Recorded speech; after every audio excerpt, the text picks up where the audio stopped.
많은 분들이 불면증엔 마그네슘이 답이라고 하죠. 그래서 열심히 챙겨 드시지만 정작 밤마다 뒤척이고 새벽마다 깨는 건 여전하지 않으신가요? 저는 매일 수면 연구 현장에서 수백 명의 노년층 데이터를 봅니다. 결론은 분명했어요.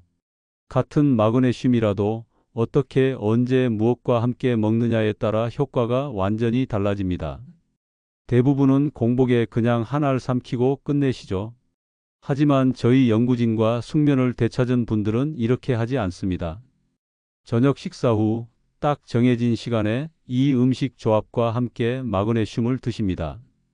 그랬더니 2주 만에 새벽 각성 횟수가 절반 이하로 줄고 아침에 눈을 떴을 때 머리가 맑아지는 변화가 나타났습니다. 30년간 수면과 노화를 연구해온 박사 김도연입니다. 오늘은 잠을 방해하는 잘못된 습관을 고치고 3분 안에 몸이 스르르 풀리게 만드는 마그네슘 복용 비법과 음식 조합 3가지를 공개하겠습니다. 같은 약, 같은 몸인데 결과가 다른 이유, 오늘 그 차이를 확실히 아실 겁니다. 요즘 잠자리에서 시계만 바라보다가 새벽을 맞이하는 분들, 이 영상을 끝까지 보시면 그 고통스러운 밤이 얼마나 쉽게 바뀔 수 있는지 직접 느끼실 겁니다. 여러분은 지금 마그네슘을 언제, 어떻게 드시고 계신가요? 얼마 전 제 연구소에 찾아오신 박영수 72세님 이야기를 들려드릴 겸 영수님은 평생 잠으로 고생한 적이 없던 분이었습니다.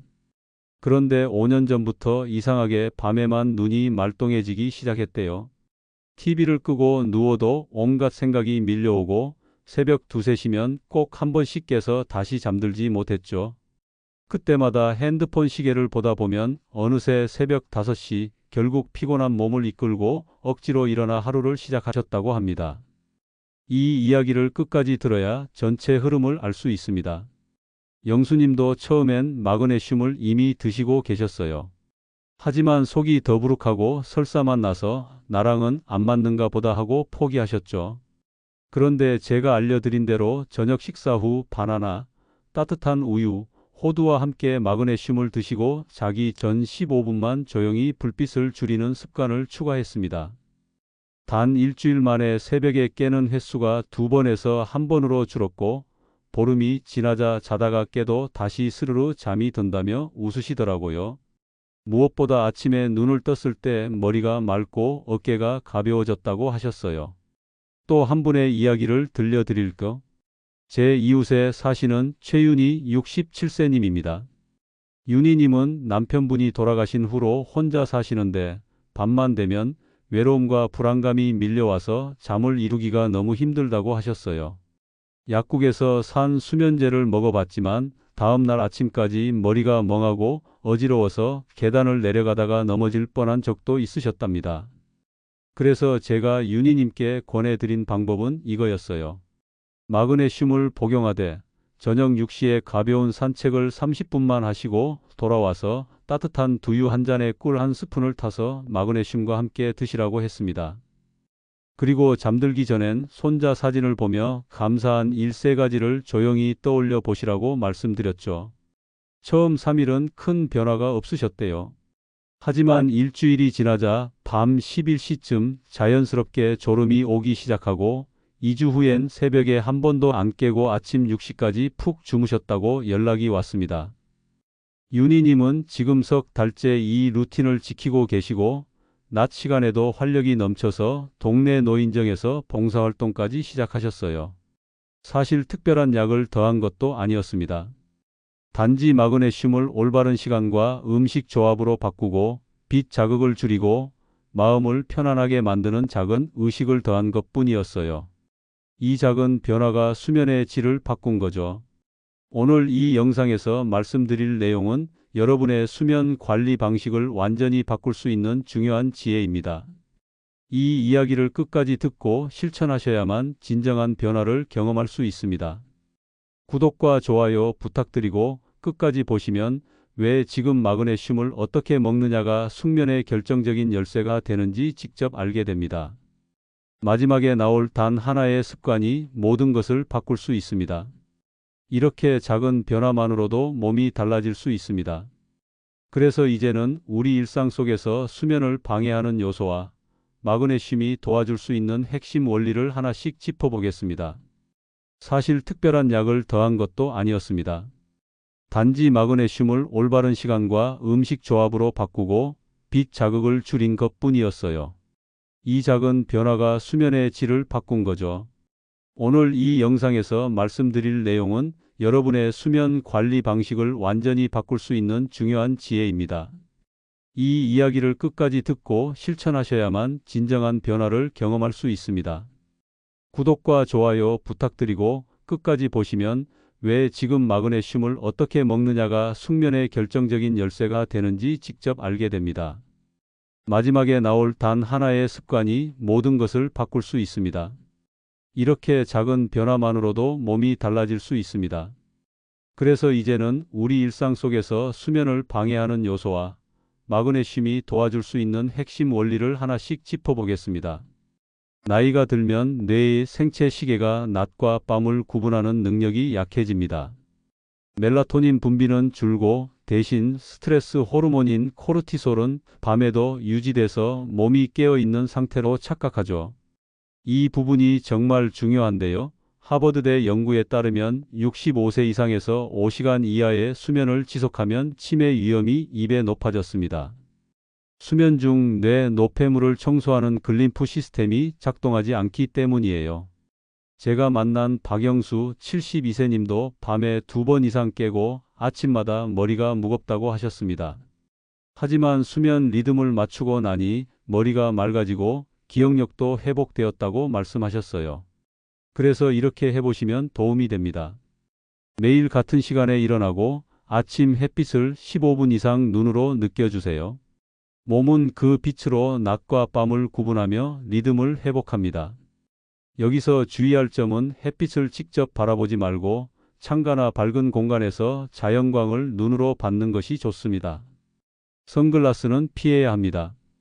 여러분은 아침 햇빛 매일 몇 분이나 받고 계신가요? 이제 마그네슘의 진짜 역할을 말씀드릴게요. 마그네슘은 수면 호르몬 멜라토닌을 만드는데 꼭 필요한 스위치 역할을 합니다. 동시에 긴장을 풀고 코르티솔 분비를 억제해 마음을 안정시킵니다. 실제로 이스파한 대학 연구에서는 65세 이상 노인에게 8주간 마그네슘 500mg을 섭취시킨 결과 수면 시간이 36분 늘고 수면 효율은 11% 향상되었습니다. 김순자 74세님은 저녁 식사 후 1시간 뒤에만 마그네슘을 복용하도록 바꾸셨습니다. 그랬더니 석 달간 밤중 각성이 거의 사라졌다고 하셨어요. 그래서 제안드리는 방법은 이겁니다. 저녁 식사 후 1시간 혹은 잠들기 1시간 전에 드세요. 카페인을 섭취한 직후나 공복에는 피해야 합니다. 여기서 꼭 기억하셔야 할 것은 고용량 칼슘제와 함께 먹으면 흡수가 떨어진다는 점입니다. 카페인 음료 섭취 후 2시간 이내에는 복용하지 마세요. 지금 마그네슘을 언제 드시고 계신가요? 그런데 많은 분들이 모르시는 게 있어요. 모두 같은 마그네슘이 아닙니다. 흡수율과 안정 효과는 글리시네이트나 트레오네이트가 가장 좋습니다. 미국 임상영양학회는 글리시네이트 마그네슘의 체내 흡수율이 산화형 대비 2배 높다고 보고했습니다. 이은자 69세님은 산화형 마그네슘 복용 시 속이 쓰리고 설사를 하셨지만 글리시네이트로 바꾼 후 편안하게 숙면하셨습니다. 그래서 성분표에 글리시네이트, 트레오네이트, 시트레이트, 킬레이트 고흡수형이 적힌 제품을 고르세요. 다만 과다 섭취 시 설사, 저혈압, 복부 불쾌감이 생길 수 있으니 1일 350mg 이내로 시작하세요. 여러분은 어떤 마그네슘을 드시고 계신가요? 이제 정말 중요한 이야기를 해드릴까? 마그네슘은 혼자보다 트립토판과 비타민 B6과 함께 있을 때 멜라토닌 합성이 활발해집니다. 그래서 음식과 함께 섭취해야 숙면 효과가 커집니다.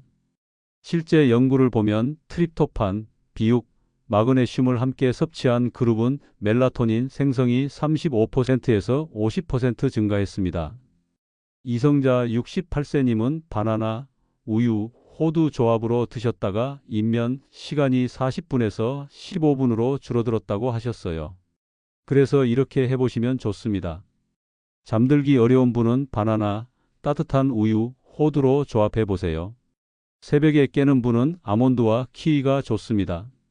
스트레스가 많은 분은 코코아, 두유, 꿀, 시나몬을 추천드립니다. 다만 밤 늦게 너무 달게 드시면 혈당 변동으로 다시 깰 수 있습니다. 소량만 따뜻하게 드세요. 여러분께 맞는 조합은 어떤 스타일인가요? 마지막으로 말씀드릴 것은 마그네슘 효과를 높이려면 빛 관리와 기상 시간이 반드시 맞아야 한다는 점입니다. 밤엔 조명을 줄이고 아침엔 햇빛을 15분 받으세요. 낮잠은 20분 이하로 하고 식사 시간을 일정하게 유지하는 것이 중요합니다. 밤 11시 이후 음식 섭취는 생체 시계를 혼란시키니 피해 주세요. 여러분의 하루 리듬은 일정하신가요? 아침에 햇빛을 15분 이상 받으면 14시간 후부터 멜라토닌 분비가 시작됩니다. 이게 몸의 수면 신호를 정확히 맞추는 첫 단계예요. 햇빛을 피하려고 선글라스를 쓰면 효과가 떨어집니다. 기상 후 커튼을 열고 15분간 자연광을 눈으로 받아주세요. 오늘 아침 햇빛을 맞으셨나요? 매일 같은 시간에 일어나면 생체 시계가 안정되고 입면 시간이 줄어듭니다. 주말이라도 1시간 이상 늦게 일어나지 마세요. 7시 기상으로 정했다면 매일 그 시간에 일어나고 점심 이후 20분 이하의 짧은 낮잠으로 피로를 조절하세요. 여러분은 아침 기상 시간이 일정하신가요? 잠들기 전 2시간은 뇌가 휴식 모드로 전환하는 시간입니다. TV, 스마트폰 화면의 푸른빛은 뇌를 각성시킵니다. 전등은 따뜻한 색 조명으로 낮추고 조용한 음악을 틀어 뇌의 리듬을 차분하게 만들어 주세요. 오늘 밤은 몇 시부터 불빛을 줄여볼까요? 식사 시간도 수면 리듬을 조절합니다. 저녁을 일정한 시간에 마치면 위장과 간의 시계가 일치합니다. 밤참은 숙면의 가장 큰 적입니다. 잠자기 3시간 전까지 식사를 마치세요. 여러분은 저녁을 몇 시쯤 드시나요? 가벼운 스트레칭은 마그네슘 흡수를 돕고 근육을 이완시켜 입면을 빠르게 만듭니다. 강한 운동은 오히려 심박수를 올려 각성시킵니다. 잠들기 1시간 전 벽을 짚고 종아리 늘리기, 어깨 돌리기, 호흡 5회만 해보세요. 오늘 밤엔 어떤 스트레칭을 해보시겠어요? 호흡법도 중요합니다. 침대에 누워서 코로 4초 들이마시고 7초 참았다가 입으로 8초에 걸쳐 천천히 내쉬는 호흡을 5회만 반복해 보세요. 이 호흡법은 부교감신경을 활성화해 몸을 이완 상태로 만들어줍니다. 제 연구소에서 실험한 결과 이 호흡법을 매일 실천한 분들은 2주 만에 입면 시간이 평균 20분 단축되었습니다. 침실 온도도 신경 쓰셔야 합니다. 수면의 가장 이상적인 온도는 섭씨 18도에서 20도 사이입니다. 너무 덥거나 추우면 몸이 체온 조절에 에너지를 쓰느라 깊은 잠에 들지 못합니다. 특히 겨울철에 난방을 너무 세게 틀면 오히려 수면의 질이 떨어집니다. 이불은 가볍고 통풍이 잘 되는 소재를 선택하시고 발만 따뜻하게 해주시면 됩니다. 소음 관리도 빼놓을 수 없습니다. 갑작스러운 소음은 깊은 잠을 방해합니다. 귀마개를 사용하거나 백색 소음 기계를 활용하는 것도 좋은 방법입니다. 백색 소음은 일정한 주파수로 다른 소음을 가려주어 뇌가 안정된 상태를 유지하게 도와줍니다. 선풍기 소리나 빗소리 같은 자연의 소리도 효과적입니다. 카페인 섭취 시간도 다시 한번 점검해 보세요. 카페인의 반감기는 5시간에서 7시간입니다. 오후 2시에 커피를 마시면 밤 9시에도 여전히 몸속에 카페인이 남아있다는 뜻이죠. 저녁 6시 이후에는 절대 카페인을 섭취하지 마시고 가능하면 오후 2시 이후로는 피하시는 게 좋습니다. 카페인 민감도가 높으신 분들은 점심 식사 후부터 카페인을 끊으시는 것을 추천드립니다. 알코올도 주의하셔야 합니다. 많은 분들이 술을 마시면 잠이 잘 온다고 생각하시지만 알코올은 수면의 질을 크게 떨어뜨립니다. 처음엔 졸음이 오지만 새벽에 깨는 횟수가 늘어나고 깊은 수면 단계에 들어가지 못하게 방해합니다. 특히 노년층은 알코올 대사가 느려져서 영양이 더 오래 갑니다. 이제 실천 루틴까지 익혔으니 마지막으로 정리하며 내일부터 바로 할 수 있는 행동 하나를 제안 드릴게요. 나이가 들수록 잠이 줄어드는 게 아니라 생체 시계가 흐트러졌기 때문에 깊은 잠이 줄어드는 것입니다. 잘못된 상식은 노인은 잠이 짧다였고 올바른 관리는 몸의 시계를 되돌리면 잠은 다시 깊어진다입니다. 오늘 이야기의 핵심은 단 하나입니다. 마그네슘을 올바른 시간에 올바른 음식과 함께 섭취하고 생활의 리듬을 맞추면 누구나 숙면을 되찾을 수 있다는 것이죠. 잘못 관리하면 기억력 저하, 면역 약화, 혈압 상승까지 이어지지만 제대로 관리하면 2주 만에 입면 시간 단축, 새벽 각성 감소, 아침 활력 회복을 느낄 수 있습니다. 실제로 제 연구소에서 추적 관찰한 결과 오늘 말씀드린 방법을 3개월간 꾸준히 실천한 분들의 92%가 수면의 질이 개선되었다고 보고했습니다. 특히 새벽 각성으로 고생하시던 분들은 평균적으로 깨는 횟수가 3회에서 1회 이하로 줄었고 다시 잠드는 시간도 1시간에서 15분 이내로 단축되었습니다. 아침에 일어났을 때 개운함을 느끼는 비율도 30%에서 85%로 크게 증가했습니다. 오늘 당장 할 수 있는 단 하나의 제안은 이겁니다. 오늘 저녁 바나나 1개와 따뜻한 우유 1잔, 호두 서너 알을 마그네슘과 함께 드시고 자기 전 15분만 조명을 낮춰보세요. 그 한 번이 여러분의 몸 시계를 다시 맞추는 첫걸음이 됩니다. 이 작은 실천이 쌓이면 한 달 후, 석 달 후 여러분의 삶은 완전히 달라져 있을 겁니다. 깊은 잠은 단순히 피로를 푸는 것이 아닙니다. 뇌가 스스로 치유하고 기억을 정리하고 면역력을 높이는 시간입니다. 수면의 질이 좋아지면 낮 시간의 집중력도 올라가고 감정 조절도 훨씬 수월해집니다. 저는 오늘부터 숙면 루틴을 시작합니다. 그 한 줄이 여러분의 꾸준함을 지켜줄 약속이 됩니다. 여러분이 오늘 밤부터 어떤 변화를 경험하실지 정말 궁금합니다. 실천 후기도 댓글로 꼭 들려주세요. 여러분의 건강한 수면을 응원합니다.